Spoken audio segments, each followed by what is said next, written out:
Rumors point to Apple launching 3 variants of the iPhone this year, and one of them is launching in some really cool colors.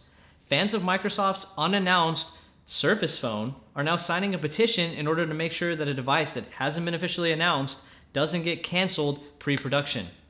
Apple's new iOS 11.4.1 update brings you some enhanced security via USB restricted mode, and it's official.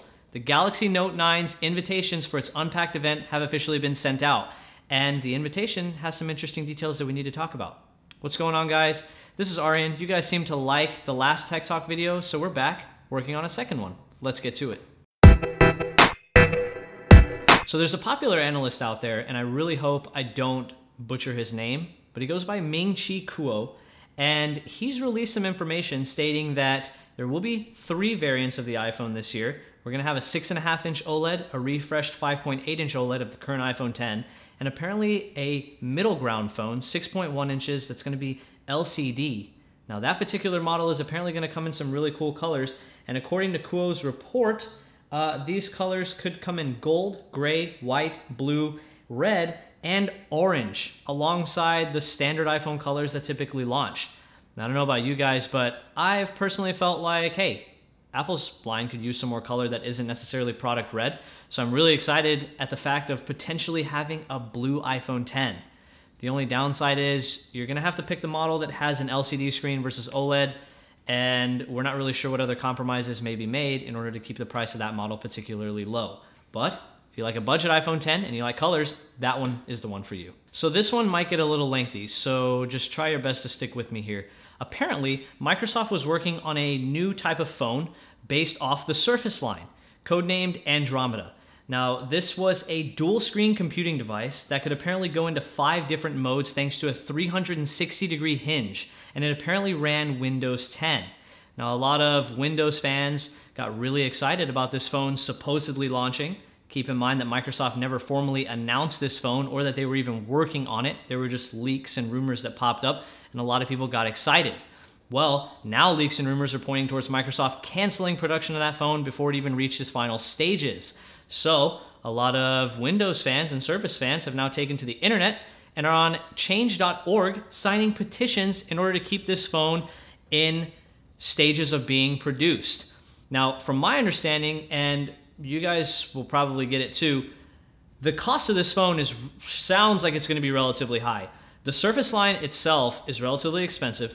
A phone that's dual screened, 360-degree hinge, and it runs Windows 10. That sounds like it could at least be up there with the iPhone X at $1,000. But apparently, fans of this line are willing to pay that much money, as they seem to be stating in this petition. So we'll see how it goes. It's an interesting concept, and part of me wants to see it come to fruition just because I want to see what a device like that would look like. So I guess we'll see what happens. As of July 9th, Apple released iOS 11.4.1, and it brought some nice changes behind the scenes, but one important, relatively quiet feature was USB restricted mode. Now, if you want to find this mode, it's going to be in your settings underneath either Touch ID or Face ID. Now, you go to the bottom and you'll see this mode, and by default, it's actually switched off. So here's what it does. If you turn off your device, or at least turn the display off and lock it, after 1 hour, no third-party hardware accessory can plug into your Lightning port and access any data on your iPhone. Now, I'm sure some of you are wondering why Apple would do something like this, and they never really announced why they did. But the speculation is, you know all the drama that's been happening over the last year or so with law enforcement trying to essentially get into criminals' phones, or at least asking Apple to help them get into these devices that are locked with passcodes so they can access what could be potentially important information. Apple has never, ever liked to do stuff like that. They actually value consumer privacy incredibly highly. So I think this software feature was released in order to further protect that, because from my understanding, a lot of law enforcement agencies are now acquiring third-party software, which, when it's mixed with hardware, can crack any passcode on an iPhone without actually disabling it, thus rendering your passcode essentially useless depending on who has your phone. So this is actually a really neat feature, and I have a lot of respect for Apple for implementing something like this. And for the second Tech Talk video in a row, Samsung has officially stolen the 4th and final Tech Talk news slot. And this one's a big one. Now, you guys have known, if you've been following this channel, I absolutely love the Note line of phones. I actually prefer them over the S line, even though both lines are incredibly solid. But invitations for the Galaxy Note 9's Unpacked event have officially reached a lot of tech-based companies. And we have a date, August 9th, which is less than a month away, even with this video being filmed on July 10th. I am super stoked, and as you guys can see in the invitation, we see the S Pen, and we see a super, super cool, what seems to be like a neon yellowish color. Now, I know Samsung always does this thing where certain colors go to certain variants, but Samsung, if any of you guys are watching this video, please bring this color to the United States. I haven't even seen the other colors, but I know that's the color I want. So please, please bring that color to the United States. And to our viewers, you guys already know I will absolutely be buying and reviewing that phone for you guys. Second thing, in terms of that invitation, a lot of times with the invitation, Samsung focuses on some sort of highlight feature for their new device. Whenever they released the S9, it was the camera reimagined, and they focused on the camera with the S9. Well, in this one, we see the S Pen.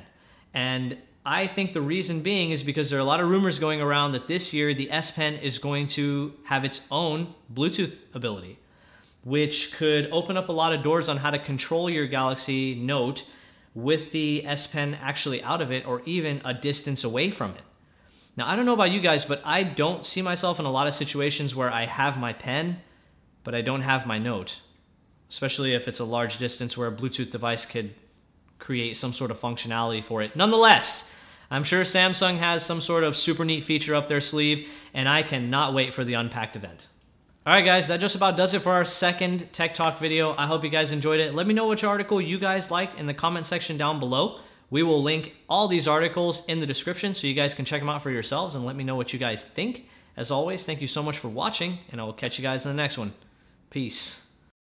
Apple's new iOS 11.4.1 update brings USB security. No, what is it called? Ooh, that's, you're asking the wrong person. You're asking the wrong person. I can't remember what it's called. Pre-production. Apple's new 11.4.1 iOS update brings USB... Restricted mode. Restricted mode, there it is. Dude, I can never remember. Why is it so complicated?